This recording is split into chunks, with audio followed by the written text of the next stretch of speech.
Hello dear students, आज हम solve करने जा रहे हैं परीक्षा अध्ययन class 8 mathematics chapter 2 linear equation in one variable. सबसे पहले हम सॉल्व करेंगे multiple choice questions. Question number 1 is which of the following the mathematical statement is an equation. इन चार ऑप्शन में से हमें ये बताना है कि इक्वेशन क्या है। स्टूडेंट, इक्वेशन वो होती है जिसमें हमें इक्वल साइन दिखाई देना चाहिए और वेरिएबल दिखाई देना चाहिए। वेरिएबल मतलब A to Z कोई भी alphabet.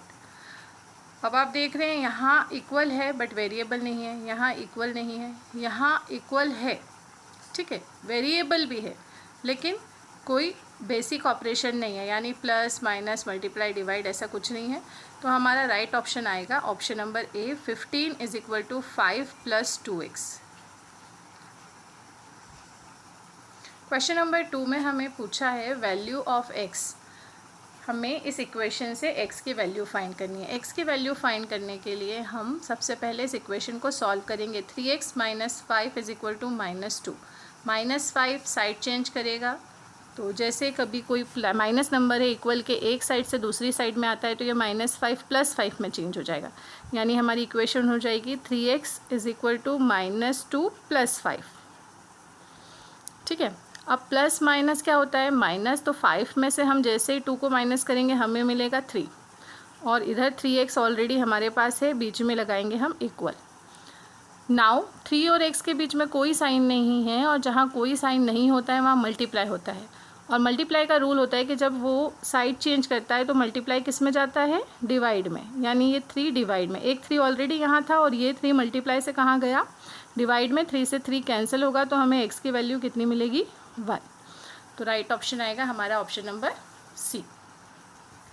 Same in question number 3 we have to find the value of x and the equation is ax + b is equal to 0। अभी जैसा मैंने आपको बताया था हमें x की वैल्यू निकालनी है, तो सबसे पहले हम b का साइड चेंज करेंगे। प्लस b है, साइड चेंज करेगा तो माइनस में जाएगा, और 0 - b तो हमें मिलेगा -b। सेम यहाँ 3 और x के बीच में मल्टीप्लाई था, उसी तरह से a और x के बीच में मल्टीप्लाई है, और a मल्टीप्लाई से साइड चेंज करेगा तो डिवाइड में जाएगा। यहाँ x की वैल्यू हमें मिलेगी -b/a, यानी हमारा राइट ऑप्शन होगा option number D. In question number 4 we have to find the value of x and the equation is 3x + 2 is equal to 13। +2 है, साइड चेंज करेगा तो माइनस में जाएगा, तो यहाँ हमें मिलेगा 3x इज इक्वल टू 13 - 2। 13 - 2 हमें मिलता है 11। 3 मल्टीप्लाई से डिवाइड में ले गए तो हमें x की वैल्यू मिलेगी 11/3, यानी हमारा राइट ऑप्शन होगा ऑप्शन नंबर डी।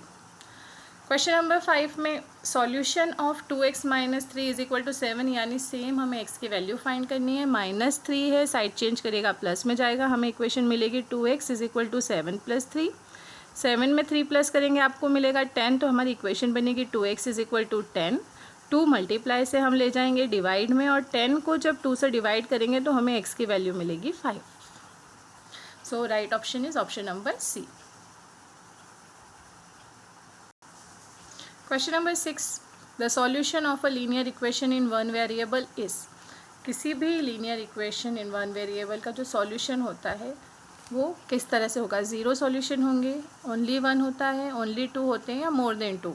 तो इसका राइट ऑप्शन है ऑप्शन नंबर बी। किसी भी लीनियर इक्वेशन का जब हम सॉल्यूशन निकालते हैं तो एक यूनिक सॉल्यूशन आएगा, सबके आंसर सेम आएंगे।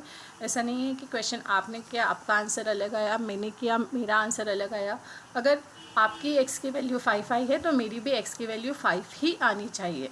सो the right option is option number B, only 1 solution. Question number 7 is which of the following is a linear equation in one variable. One variable मतलब एक ऐसी लीनियर इक्वेशन होना चाहिए जिसमें केवल एक वेरिएबल हो। एक वेरिएबल मतलब एक अल्फ़ाबेट, कोई भी एक अल्फ़ाबेट हो सकता है। तो देखिए यहाँ 2 अल्फ़ाबेट है, it means it is not a linear equation. यहाँ भी 2 अल्फ़ाबेट है तो ये भी राइट ऑप्शन नहीं होगा। यहाँ पर एक ही अल्फ़ाबेट है और इक्वल भी है, बट यहाँ पे कोई बेसिक ऑपरेशन नहीं है, प्लस माइनस वगैरह, तो ये नहीं हो सकती। So right option is option number A, 2x + 3 is equal to 0। It is a linear equation in one variable.